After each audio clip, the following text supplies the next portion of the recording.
From 4 to 7 p.m., all non-traditional students can come learn about all the campus resources that are available to them. In other news, the SUU Department of Theater, Dance, and Arts Administration is performing the play Comedy of Errors tonight at 8 p.m. at the Engelstad Shakespeare Theater. It is an outdoor theater, so make sure to dress warmly and bring a blanket. Tickets are $12 for adults, $10 for alumni, and $6 for youth and non-SUU students. SUU students, faculty, and staff can get in for free with a valid SUU ID. Tickets can be purchased in person or at www.bard.org/TDAA. For more information about these and other events, head to suu.edu/events. That's your Thunder 91 News. I'm Tyler Stoker.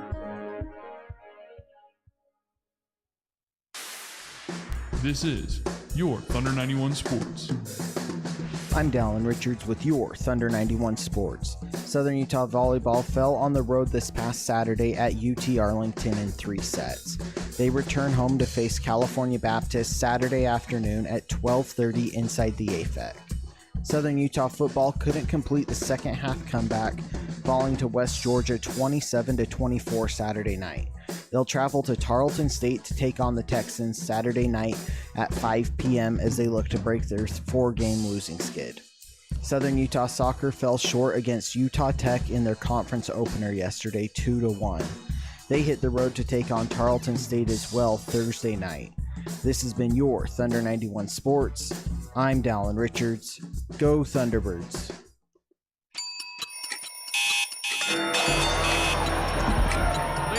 Gentlemen, welcome to tonight's main event. Where's the Friday?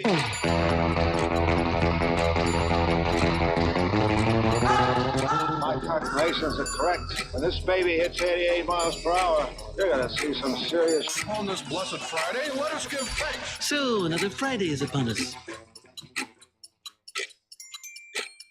G'day. Welcome to your Monday. Obviously, I need to change the start of that, but we'll get there eventually. My name's Rob Birdsey. This is Widow, Trio, and Freedom. I have a great guest today. Actually, I absolutely admire this guy. I see him work his heart out. His name's Dallin Richards, and we'll bring him on now. Yeah, that sounds good. But to begin with, I do want to say you can check us out on YouTube. So if you go to YouTube, it's Widowed, Trio, and Freedom. So widowed, I'm a widowed dad. Trio, I have 2 young kids. And Freedom is I speak these stories to help my mind, to help your mind, to help everyone's mind, really. Dallin, welcome to the show. Yeah, thanks for having me. Man, I'm so glad that we got this in because we ran into each other a little bit and said, hey, we'll do it soon. And then I had a fallout with another guy and you just filled the spot, which was great. And I appreciate you coming so soon. Yeah, no, I appreciate it. It gets me away from Home Depot a little longer. Yeah, so. There you go. Mate, let's talk about that actually, because I do a lot of, I'm always tinkering around at home, or I do a lot of tile work and things like that. And I remember seeing you I saw you here, and then I see you at Home Depot all the time. I'm like, at first my brain didn't catch up, like, I know this guy, how do I know? And then I see you at school, like, I know this guy, and I put 2 to 2 together. You're a hard-working dude. Yeah, I keep busy, that's for sure. Yeah. Between the stuff that you do here at school, I mean, you're full-time, right? So yeah. How many credits you doing? I'm doing 18 credits this semester. Oh, man. That sounds crazy. It sounds crazy until you break it up, and 9 of my 18 credits are doing all the sports games. And so that's kind of fun. Yeah. Yeah. So it's fun, and it doesn't lighten the school work necessarily, but it at least makes it so it doesn't feel like I'm just doing homework for 18 credits. Yeah. No, that's valid, man. That's so valid. So you do. Let's talk about that for a second. You, what else do you do? So you work for the football, but you do ESPN broadcasting, right? Yeah. So I do the ESPN Plus broadcasts for all the football home games, men's basketball home games, and then soccer and volleyball, soccer, volleyball, softball. Pretty much any SU home event besides women's basketball, which I do for Thunder 91 on the radio. Okay. Right. So you're doing a bit of everything. Yeah. Yeah. How, let's talk about your day in specific, and then we'll start from the beginning, but doing what you do, you start at the crack of dawn, is that right? Yeah. So I start at Home Depot at 5 a.m. Monday through Friday. So I'm there from 5 a.m. to 2 p.m. Then Monday, Wednesday, Friday, my lunch hour at work is coming here to class. And then your lunch hour at work, you come to class. Yeah. Okay, so you're stuffing a sandwich while you're driving a car. Yeah. Pretty much, yeah. Just Yeah. find ways to catch a break and eat a little bit. No, so and then you're going all the day. So when you're not there, you're here, and when you're not here, you're at home studying, sleeping. Yeah, mostly sleeping, and I catch up a lot of homework over the weekends when I'm obviously not at Home Depot and just have games to worry about. Yeah, which helps, but then I also get distracted because I want to watch the other games going on, not just SU, and so it's finding that balance. But yeah, the biggest thing is as long as I can get everything and stay on top of it, it's not bad. But once one thing falls behind, it's like a snowball effect and everything catches up to you real fast. It's like the train derails and you gotta be accountable for everything you'd missed. Yeah. No, I feel like my life's a little bit like that. I actually pulled away from school this semester, although I'm here more than ever. You know what I mean? Which is crazy because I'm producing 3 podcasts, including this one, and I'm now jumping on the football to do the radio broadcast, which is producing on that. Which I had my first chance on the weekend, and I tell you what, we were half an hour into it, and the thing crashed on me. The YOLO that we were working with crashed and slowed down and stopped, and I'm trying to get it back up and going. No one's there helping me. And Aki's like down schmoozing. You're talking what he's doing. I'm like, you need to come up here right now because I had to restart it and do the whole thing again. But we got it on, and once we got it up and running, it actually ran really good. And it felt like juggling everything and rubbing your belly and patting your head. But man, do you feel alive? Hey, yeah, like that's pretty cool. And it wouldn't be trying to produce a game or call a game for sports if something doesn't go wrong at some point. Yeah. But you always know something's going to go wrong. You just hope it happens before the game. Yep. The other thing that happens with us a lot too is we, in that little booth that we're in, we have the coaches right beside us. Oh man, I tell you, the profanity that comes out of there is like, ah. Yeah, I know that's what Ryan's always worried about too, because he calls the games for the radio for football. And so that's always his biggest concern is what's coming through on the mics or what can you just hear outside of the headset. Yeah, I've let him know a couple times the things that I have heard, and now on this last weekend there was a moment, and they're like it's heated because it was a great game, and Ryan's talking, he pauses, and then they start. I'm like, huh, and Ryan's like straight on it, you know. Because man, it was crazy, but it was a fun game. Did you enjoy it? Oh yeah, I love it. They never have a dull game at home. That's for sure. Yeah, no, even when it feels like they're out of it, they come back in. We were supposed to not be that great against this team. We were supposed to hold our own to an extent, but what they have, we had the offense and they had the defense. Is that right? Yeah. We had the better offense, they had the better defense, and defense usually comes away. Stepped up. Yeah, that was fun. Yeah, it was big improvement, and then it'll be a tough one this week for them at Tarleton. Yeah, Tarleton's gonna. They're good, but I think they've proved that because they've had a tough schedule. They've proved that they can hold their own with anybody. It's just a matter of them putting together 4 quarters themselves and not giving a team a 21-point lead. Oh yeah. For Tarleton, yeah. No, for us? SU, yeah. For us. No, we've got to start the way we started this time around, and then keep the foot down. That's the thing. We start off strong, and then we slacken off, and then we come back, and it's like, oh, this is too late. I think if you start, I mean, that's what you should have seen. I heard rumors through the field that from the get-go, the football for Georgia, West Georgia, that come out, apparently they were like angry and pissed. They trampled some musicians, some flag holders. I know.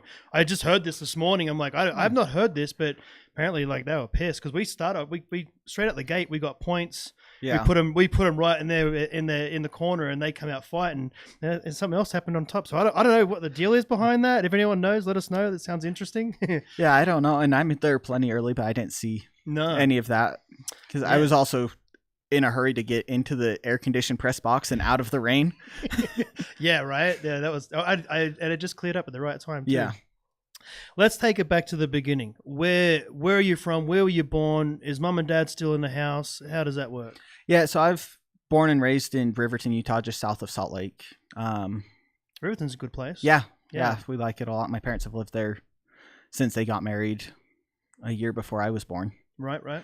And so not the same house as when I was first born, but it's even the same neighborhood, so they haven't moved more than 2 blocks since I've been alive. Really? Yeah. And yeah, they're empty nesters now. My youngest sister just moved out to college, so they're adjusting to that. They came down this last weekend to Cedar City to go to the game. Oh, That's yeah. who I was with when we ran into each other after the game on Friday. And I didn't mean to take much time. Maybe No, I you're should have. good. I should have introduced myself better. I'm sorry about that. no, but you're good. no, your parents. It's funny because you guys look like you're from the same clan for Yeah. sure. Yeah. But yeah, so just been there my whole life, except for I was in the Philippines for 2 years on my LDS mission, and then been down here for the last few years. And yeah, just born doing and your raised in thing. Salt Lake. And So you went to the Philippines? yeah, the Philippines. How was that? It was wild. The Philippines are wild. That's Australia's Mexico, by the way. Yeah. We go to the Philippines to party and all the rest Mhm. of it. Just It's like more everyone- fun in the Philippines. dude. And it's so much cheaper than Mexico. Oh, yeah. Like, you think Mexico's cheap? You go to the Philippines, you live like a king. Yeah. Yeah. It's just the getting over there, especially from the States. Yeah. But once you can get over there, everything is cheap, and you can go all these different resorts and pay Yeah. pennies on the dollar. Yeah, pennies on the dollar. No joke. Philippines is where it's at. It's just like you say. I mean, I'm sure the plane flight's got to be at least 12 hours. No, it's like 20. Oh, do you have a couple of planes you got to catch? Yeah, so at least so you fly from LAX, and then you can either go to Tokyo or to Hong Kong, and then down. So it's like, I want to say it was like 14 hours we went to Hong Kong going there. And it was like 14 hours to Hong Kong, and then another 3 hours to Manila, and then another hour to the island that I was on after that. And then you're obviously on the other side of the world, so adjusting to the time change is completely different. And it's not only that too. It's like, oh man, the Philippines has kind of got the feel of like a red light district from the Netherlands, and like every place around the world that you could think of, it's all smack bang in one area. Yeah. You know what I mean? Like, they have all sorts of crazy stuff going on. What were the locals, what was their side of looking at you through the church? I mean, that must have been crazy different. Yeah. Well, and it is also different now too, because there's a lot of members now over in the Philippines, and obviously Christianity's big over there as a whole, being a big Catholic country. But at first they're just excited to see Americans because they love everything American. And so then they're excited just to see an American come up, try to practice their English on you. And then they realize, oh, I don't have to speak English. Then they get even more excited to talk because you're speaking their we're native speaking tongue. their language. And so then it turns into this whole thing of, how did you learn to do this in 8 months, a year, however long you've been out there? And they can never guess how long you've actually been out there because they think it has to have been like 10 years For you to to be learn- that fluent. Yeah. I mean, you guys immerse yourselves once you go. Yeah. Well, and Yeah. it's even wild because the way that they train or teach you the languages, you get immersed before you even go over to the country. Yep. So in Provo at the MTC, as soon as I stepped in, I didn't have a single class for 6 weeks where I heard English. That's amazing. Like, you walk in and you don't hear a single word of English from any of your teachers. Was there a lot going to the Philippines at that time? Oh yeah, I had going to the different places in the Philippines, because obviously it's split up into 21 different missions throughout the Philippines. And there was going to my mission, there was 10 of us, and there was probably 30 or 40 of us on the flight to the Philippines. Wow. Yeah. Is this for everybody around the world? Do they say if they're flying from somewhere else to go to the Philippines, will they fly here first to learn and then go?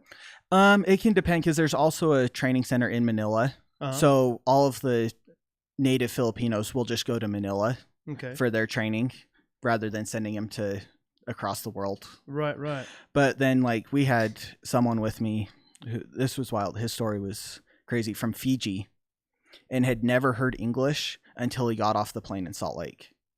And so he was learning English while also learning the Filipino languages at the same time. Wow.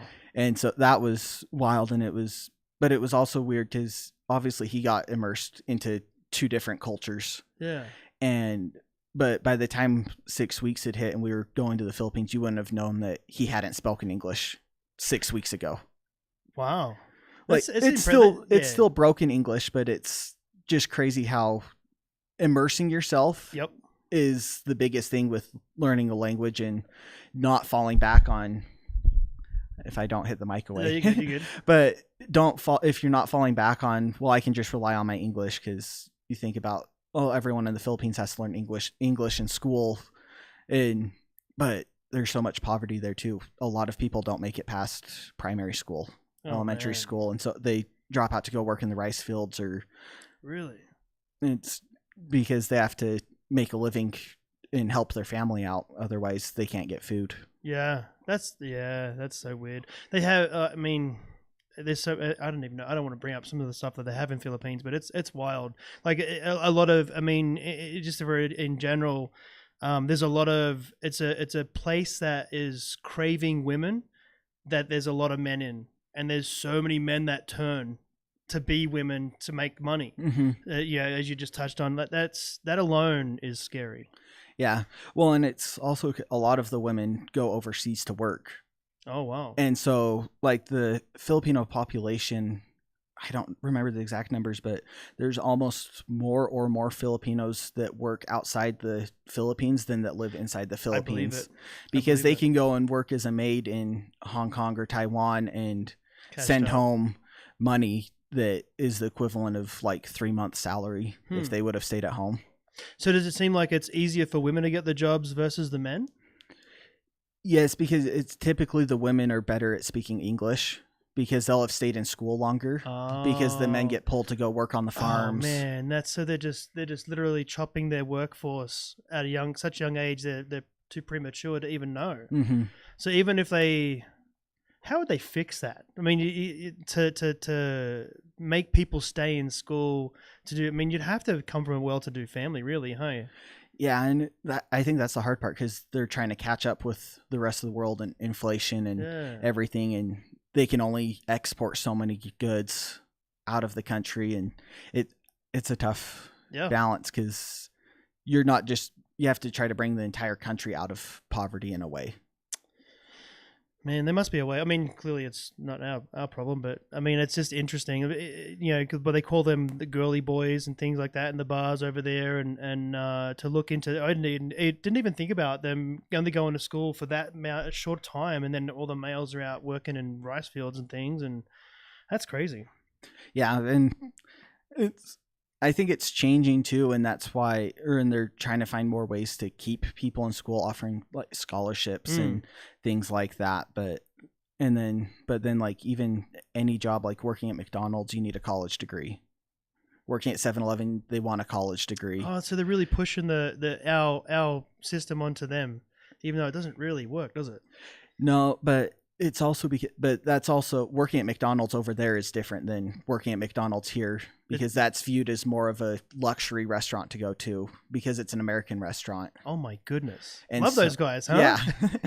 But so like McDonald's, obviously, like going over there from the States, McDonald's, the prices are about the same, but that's why it's a luxury for them to go to McDonald's on like a birthday, because they're paying not quite the American price, but they're paying closer to American prices for a meal. Wow, that's got to be super expensive. So it's like going to a fancy restaurant. Dude, I'm going to take the steak at a fancy restaurant over McDonald's every day of the week. I don't think I've ever eaten McDonald's in the last 10 years, you know what I mean? Yeah.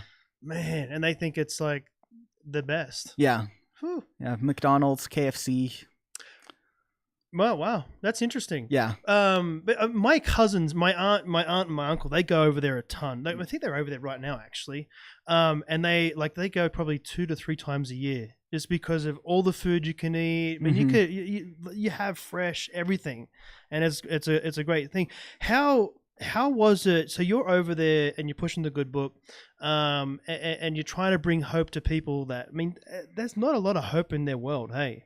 Did you get a lot of blowback from that, or how would you combat that?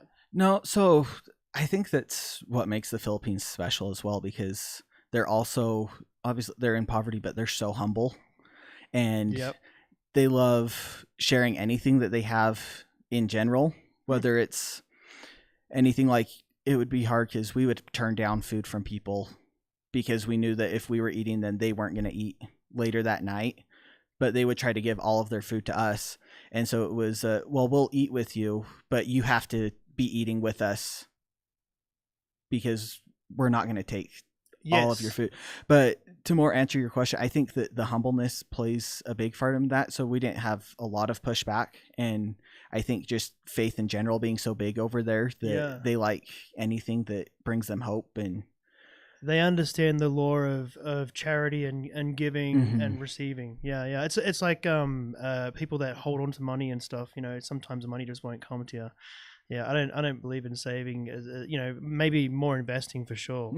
But as far as saving goes, it's a dead end street. Money likes to flow, right? Yeah, but it's just like the blessings that you give, and the more blessings you give out. I've noticed that's actually how I got out of all the funk when I was going through it's all the depression and stuff of losing my wife. You know, I just started helping people, and it just started this chain reaction, which I really needed, you know? Yeah, well, and it's hard to be sad if you're helping other people and it brings them joy. That becomes contagious, and the soul keeps the score. Yeah, I've noticed that I've had a hard time being sad or depressed if I'm around other people that I'm either helping or I just see them being happy, and you rise together. Yeah.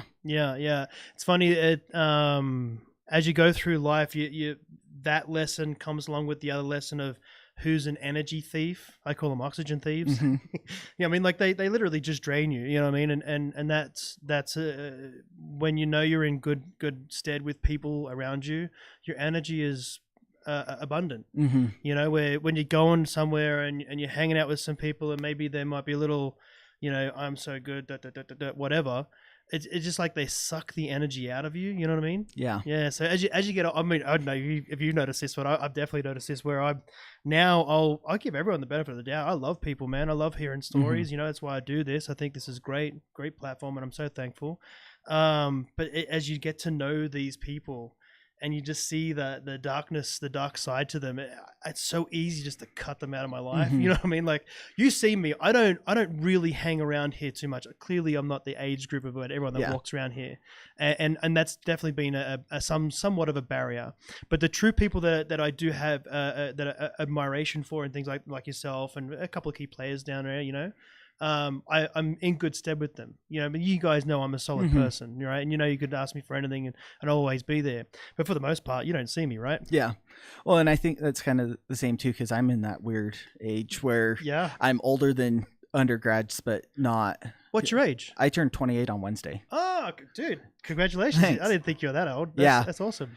Yeah. So I think it's kind of that I'm in that weird middle ground of I'm older than students, but I'm not the same age as like the professors or anything like that either. So it's finding middle ground. And a lot of people look at me, are you a professor? I'm like, oh no, I'm not. I am not there. Thank goodness. I mean, maybe one day, I don't know. I mean, I'm happy doing this and learning and growing. Dude, that's amazing. So, okay, there's a big chunk of your life here that we haven't talked about. So how old were you when you went on your mission? I was 18. 18. Right out of high school. 18 to 20. Yep. You're locked up. Yep, I was there, and then I got back, and I went to Salt Lake Community College for a year. And what'd you do there? Just my general studies. Because I had done some classes through them in high school, and so I just finished doing the rest of those, and then I transferred to the University of Utah, where I went to school a few years for there doing kinesiology. I wanted to go into physical therapy. Oh, wow. And then realized I didn't want to go into a doctorate's degree. And it's crazy, man. It wasn't for me. And then I saw how much the sports world was growing and the job opportunities in that. And I'm like, I spend enough time watching sports, I might as well get paid for it. And you got a podcast too, right? Yeah. What's that called again? It's Beyond the Huddle. So we do it for SU football every Tuesday night. We'll do the coaches show and then talk about the last game, what's coming up for them. And then we do SU men's and women's basketball in the winter. So the coaches show, you have the coaches on your show? No, so it's the coach does the pre-recorded show because they have a sponsor now over at Cafe Support where they record it. Yes, they do that on Mondays. Yeah, they do that on Mondays, and then I have the audio file and we play it live when they release it on Spotify and stuff the next day. On. So yeah, we do that, and then for basketball, we'll talk about SU men's, women's basketball. We've had players come on before and kind of just give them the spotlight that they deserve to, especially at a smaller school. I've done a lot of interviews with all the players. Like I think they kind of like yourself, like what I'm doing here. People don't really, they see us doing class, but they don't see the extra work that you're doing outside of everything. And that's the way how I see like players and things like that, because they're up against it all the time. They live and breathe their week as 1 week. They don't get a weekend off because that's go time. And then the weekdays, it's all business here. Yeah. No, yeah. Anytime I think I'm busy, I just think about the student athletes and the hours that they have to put in, and it's crazy. And even not even just student athletes, but like the GAs in an athletic department, and they are here 50, 60 hours. I think like I've been to a few different colleges and I've got to see, because some of the colleges out and especially on the East Coast, they're so cashed up, it's crazy.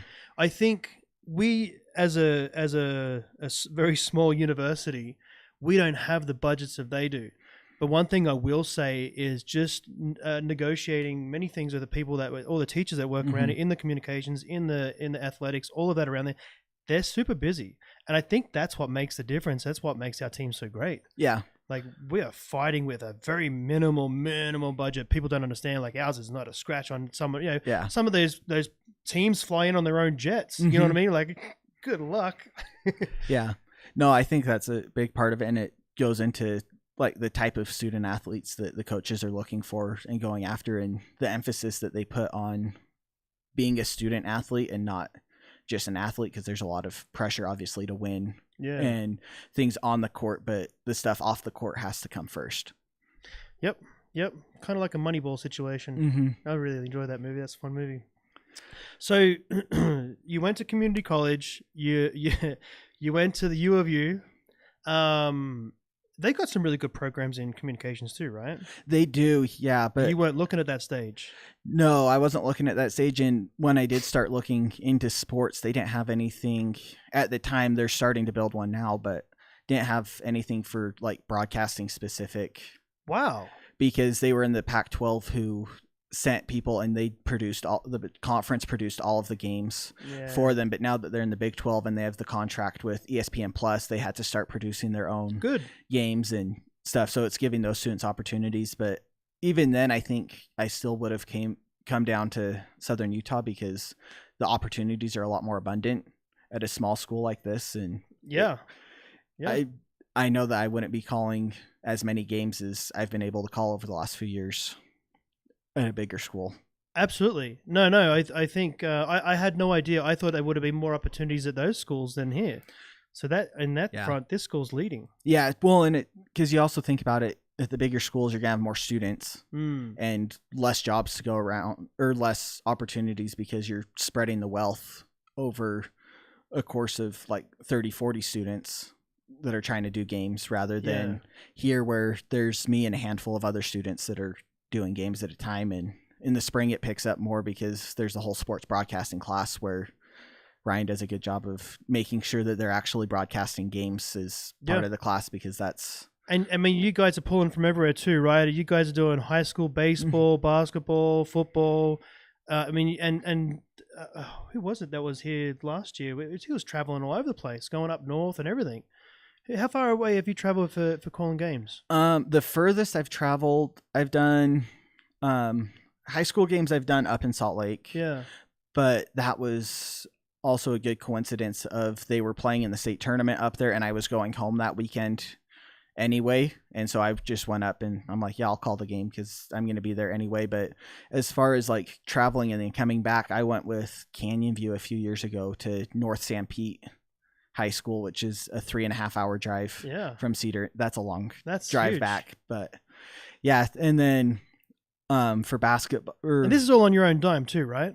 It depends. So like when I traveled with that one, I was doing it for another radio station here in Cedar City, and so they paid for all my gas and everything like that. Just covered the costs, huh?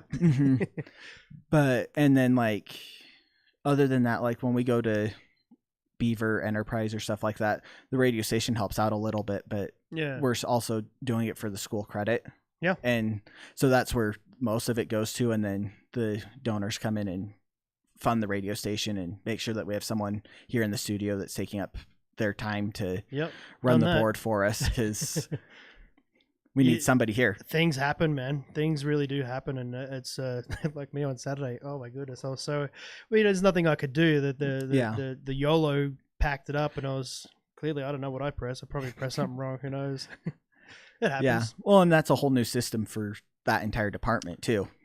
Oh, really? Yeah, this is the first year that they're using all of this and the live streams on Twitter and YouTube and stuff. Oh. So before it's just been a radio broadcast. And that's it. But now that Thunder 91 has the rights to the games, they're broadening it out and using it across platforms, which I think is great. Give people more access to be able to listen and tune in. Yeah. No, I think, I'm all about when you can get hands-on.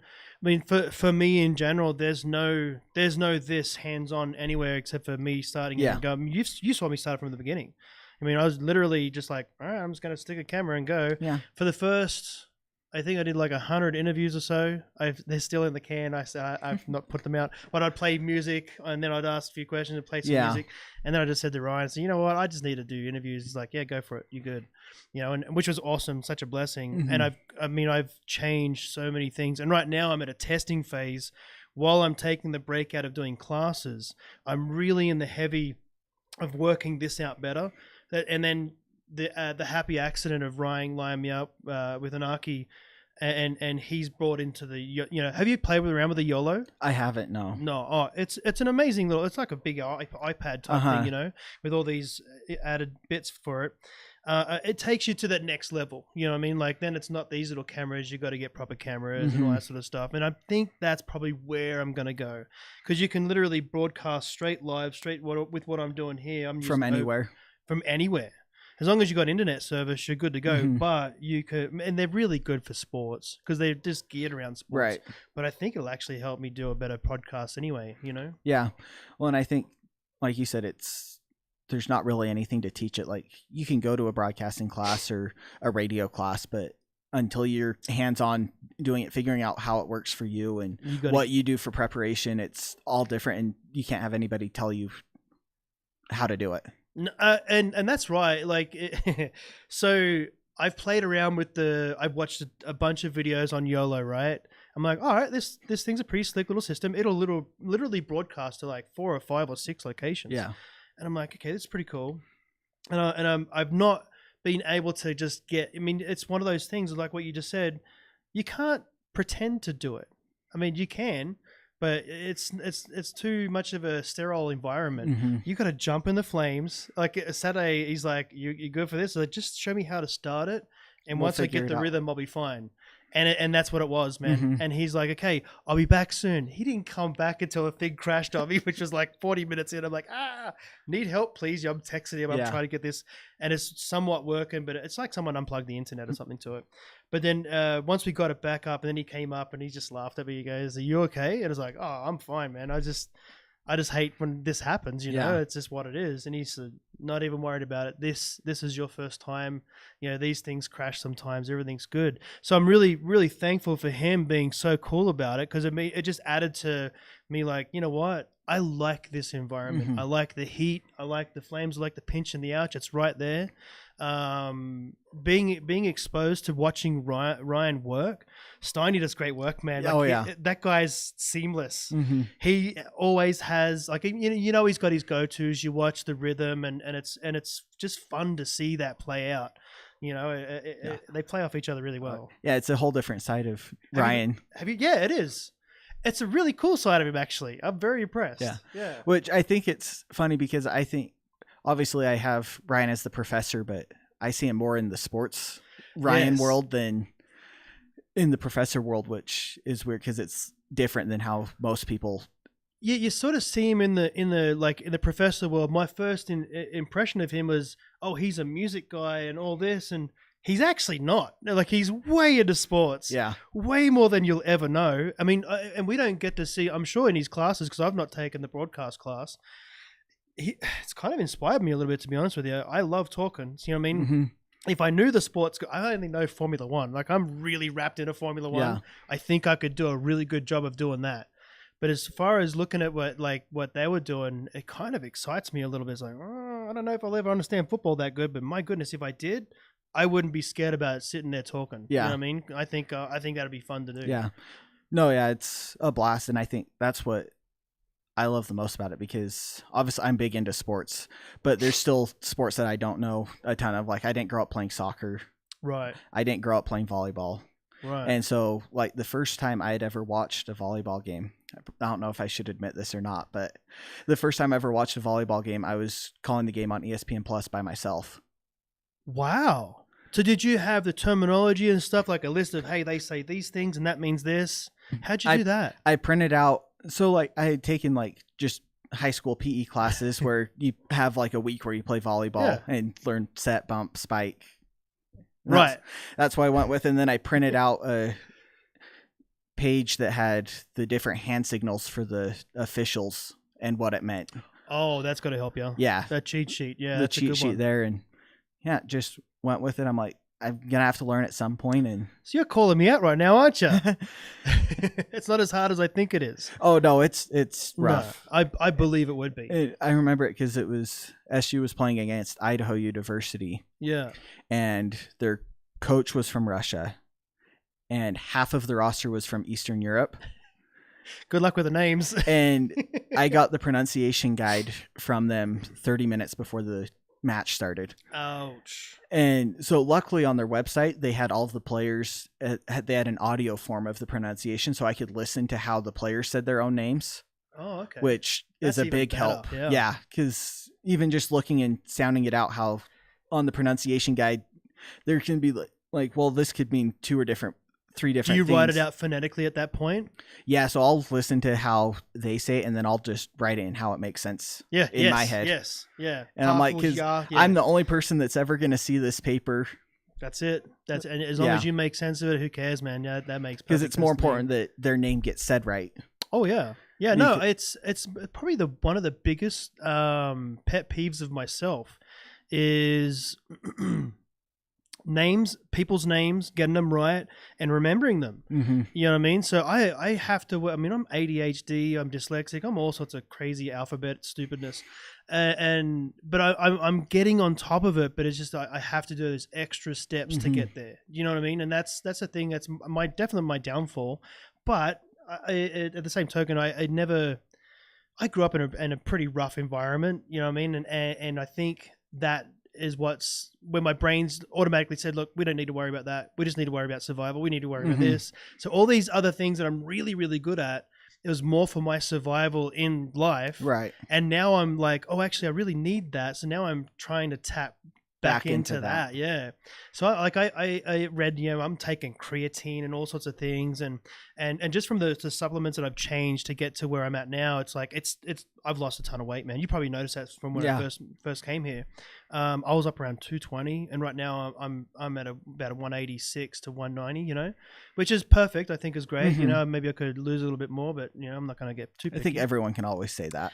Well, especially if you like, pizza and stuff, for sure, right? I'm not ever going to get rid of pizza and things, you know what I mean? Like I'm never going to be an athlete. I'm 46 years old. I'm pretty comfortable with who I am right now. I would like to kick the back end of my life. I would like to be fit, maybe throw on some more muscle and call it good for the rest of my days. But I think that's something that we need resistance in our future. You know what I mean? That's the one thing. I lived in California for the longest time, and everybody that's in their 60s, they look like they're in their 40s, and they're lifting weights, and they're looking good, and they're doing it besides all the plastic crap on their face. But everything else, that's what you do. So that's where my mind's sort of gearing up now. It's okay, we got to do resistance. Yeah, some kettlebell in it and all that sort of stuff. Yeah, it's just, I think the biggest thing that you said is finding the balance, because obviously you're not doing it to be an athlete or that. It's just, but it prolongs your life and it makes you feel better and go out about your day. Yep. Two things that put me on that path, though. One major thing is, I want to be here for my boys, right? Like my real father, he died, probably around my age. I know it was in his late 40s, sort of thing, and he was gone, and that was prostate cancer, I believe. or bowel cancer or whatever you want. I don't know. And then there's, the flip side of my wife dying so early at 42, and my kids were 4 and 2 at the time. It was just such a, seeing that now I have to really not eat garbage. So I've cut a lot of sugars and things out, and doing all that sort of jazz. But that and bringing my mind back to sharpness, and I'm asking things of my brain that I've never asked before. I'm a very hands-on, built houses, done tons of excavation work. I'm one of those guys, and only to find that I've never been satisfied in them roles. And then coming into this school life, 40 years later, craziness of, am I really going to do this? I remember when I was a kid, we would make our own radio station with tapes. You know what I mean? We'd do that and have fun with that. And I thought to myself one day, I could really get behind that. And then forgot about it until we started Ryan's class. The first day, he's like, hey, you guys are going to talk on radio. I'm like, I'm out. I'm so thankful that, So now I'm pulling these, that's why I'm doing all these supplements, trying to get my mind sharp, Yeah.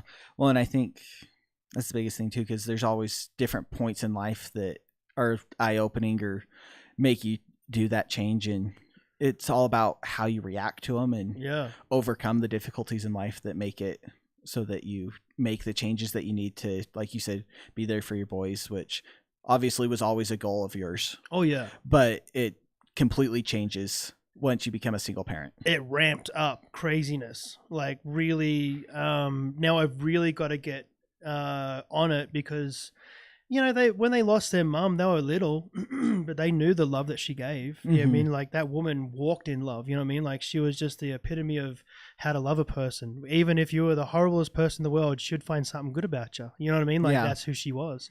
So I've had to be very instrumental of slowing myself down in situations where they just need love. You know what I mean? So it's just been a lot. I've had to give up a lot to change everything that I've ever known. You know what I mean? Yeah. Yeah. Let's talk. So you go to the U of U, things don't work out because you don't want to do the PE track. What age are you there when you work this out and you leave? You left there, right? Yeah, I left. I was probably 24 about then. So I'd been going to the U for a couple years, and I just didn't like the medical classes as much as I thought I was going into it. Did you find that, like being here with what we're doing, doors open? Where when I was trying to do civil construction and civil engineering, and I was it's like pushing crap uphill. It's like every door would shut. I couldn't do anything. I mean, even if I'm trying my hardest and I would just fail, and no one's there to help. It's like it's almost like the universe is like, hey, dude, you're not supposed to be here. You know what I mean? Go do something fun or go do something more. So that's probably what you come across is like you're failing at the time, not realizing. It's got to be so nerve-wracking too because you don't know. I did the same with USU. Yeah, it was a confusing time because I'm like coming up, and I'd always wanted to be a physical therapist after I broke my leg, and physical therapy helped me get back to playing sports again. And I'm like, that's cool. And I thought that was my way of staying connected to sports. But then I got going into those classes and like shadowing with physical therapists, and you realize, it's a lot more than, you're not just with sports. It's a lot more knee replacements and things of that nature. Yeah. And it just didn't fit with me. And I was doing the classes, doing the homework, but it was a lot more work and it was dreadful.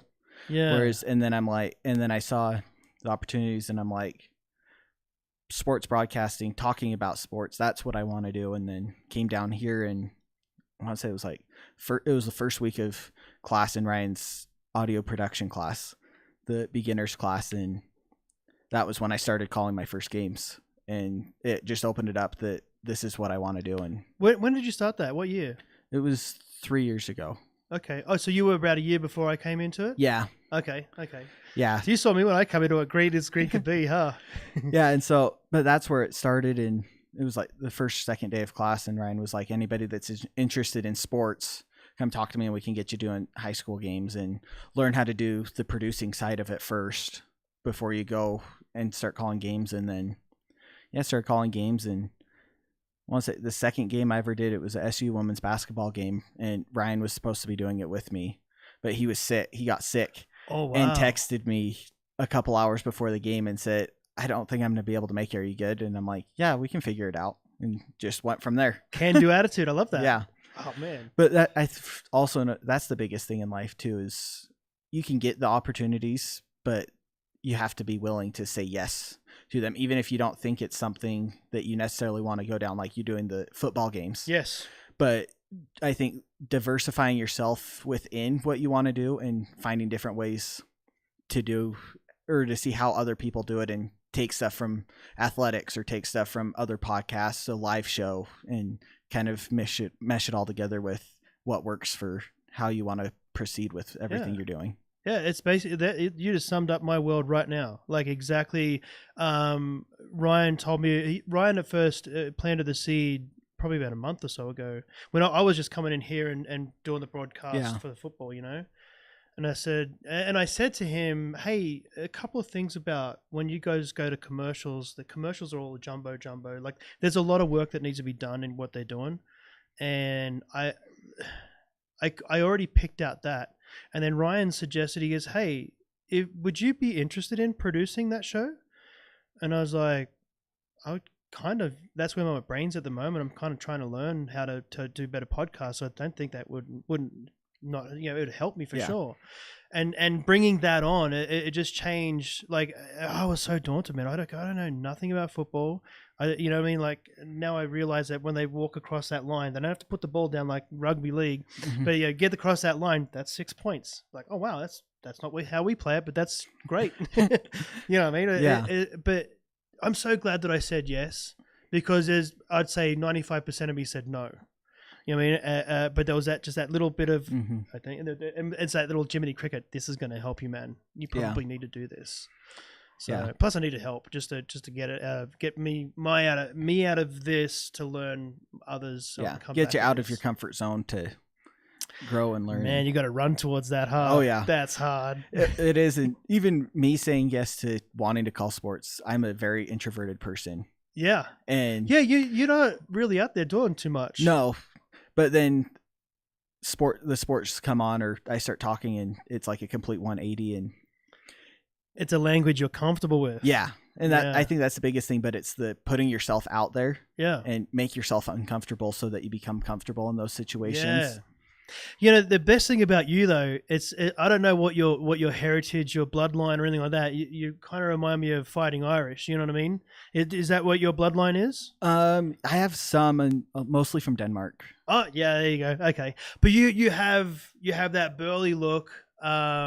You talk with authority, and the way you're happy-go-lucky. There's no chip on your shoulder, right? You have never ever. I've never seen you be that type of person, which is actually really cool. It's fun to see people navigating with the world, and just I see a lot, man. I've had to, just the way how I was brought up. You know what I mean? Like I'd get robbed all the time and all sorts of things. So I see more than what people realize. So to see you, the way how you're elevating, dude, you could take this all the way. Like you really could, because you have that the gruffness look that steps with authority. And it's not like you're a pretty boy trying to do it, which is actually better in sports. I feel like when you got that gruffness to you, you know, you're more grounded. Where I think the pretty boys, they lose a lot. You know what I mean? There's the authority sort of is disenchanted versus what you've got. I would love to see where you end up, actually. Are you going to take it as far as you can? Yeah, I hope so. I want to get with a school and obviously get a degree first. And sure. That's what my mom wants, and she keeps asking, we graduating this year? Is it finally time? Which it should be. But it's obviously, and that's important to me too, but I want to be able to go, and I want to stay in the university system of calling for different school, and because I like the aspect of calling different sports rather than honing in on one and being done after a season. I like the whole school year have the different pivot. Sports. Oh right. Yeah, but but when if you wanted to get out of the school stuff and head into the major league things, like you could pivot across many avenues. You know what I mean? And you like baseball too, right? Yeah. Oh, I love baseball, and it's those things. And baseball, though, I think would be one of the harder sports to broadcast because there's a lot of dead time that you're coming up with different storylines and 162 games in a season. Like there's a lot more, but it's also fun at the same time. And I would love to do it, but I think at least right now going in with a school, and I like keeping it fresh and doing the different sports, and then you can kind of hone in and get better at the ones you're not as good at. And you're paying your dues. Yeah, I don't know. Either way, I think that you could take it as far as you want. Honestly, your attitude is right. You got a great outlook to life. You know what I mean? I really appreciate it. Actually, it's really cool. Coming into so you're not married or anything, right? No. Oh wow. So let's just touch on that for 2 seconds, because usually when a man comes off his mission, there's like 5 girls lined up ready to go because they know he's ready to go. He's just back off his mission. You didn't have anyone waiting for you, or you just? I thought I did. Yes. Oh, it's one of those ones. Yeah. Oh yeah. But I mean, it was what it was, and I left on my mission not expecting her to just sit there and wait, because that's unreasonable. Absolutely. And it was the not finding out until after I got home where it was harder.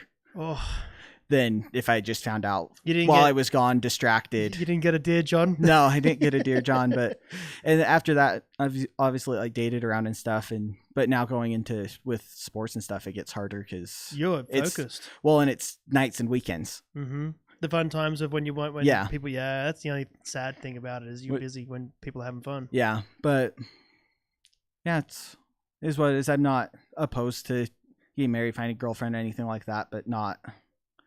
Yeah. I don't feel like I'm rushed. I'm trying to rush into anything either. Good. I think some people rush in too much, man. I mean, and I think there has been a bit of blowback from where, especially in the LDS church, the young ones coming up now are like, hang on a minute, we just watched all of our parents getting divorced and stuff. And, I mean, no one ever wants to go through that. It's a horrible scenario. Yeah. I know the number one goal especially in the LDS church, is marry for life. That's eternal. You know what I mean? That takes you through. So I commend you on that, to stand by who you are. My wife, my late wife, Annie, she was the same, man. She went on a mission. She got back from a mission. She went Spanish speaking, come back and had a few relationships, but nothing really grabbed her, and she would never settle for anything less. And I don't know why she ended up with me, to be honest with you. That's definitely questionable scenario there. But I mean, we had a great life together too. And even as we were establishing her and I, we went to LA, we went to the film industry. I was working every day in the film industry. It was so much fun. We were chasing dreams, and we were burning money, and we were broke as a joke. It's just how it is. Yeah. You know what I mean? And I said to her, is this what you wanted? Because usually they get married. LDS people get married. There's kids all over the place, and you're doing your 20s, and you're like a 40-year-old or something. But you've sidestepped that, like what she did, and she wasn't going to stand. She wasn't just going to lower her expectations just to be married. So I'm sure you've probably set that parameter too, right? Yeah, and I think it's finding that balance, because obviously, I think, like you said, I think not even just within the LDS church, but as a whole, this generation is waiting longer to get married, and I think trying to be more patient in a way, and sometimes I think they can be too patient, because there's also that feeling of, if you're with the right person, it doesn't matter how old or how young you are per se, because you're with the right person, and you'll work it out. And there's the pros and cons to marrying early, marrying later. Yeah. And because you're obviously also going to be a completely different person when you're 21, 22 than even 28. I think 28 is probably the best time for a man to start thinking about settling down.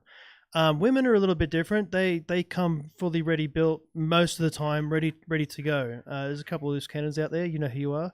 But, it's for the most part, women at the age of 24 are kind of like, okay, I can do this. And that's part of the reason why they usually end up with an older man. And they usually...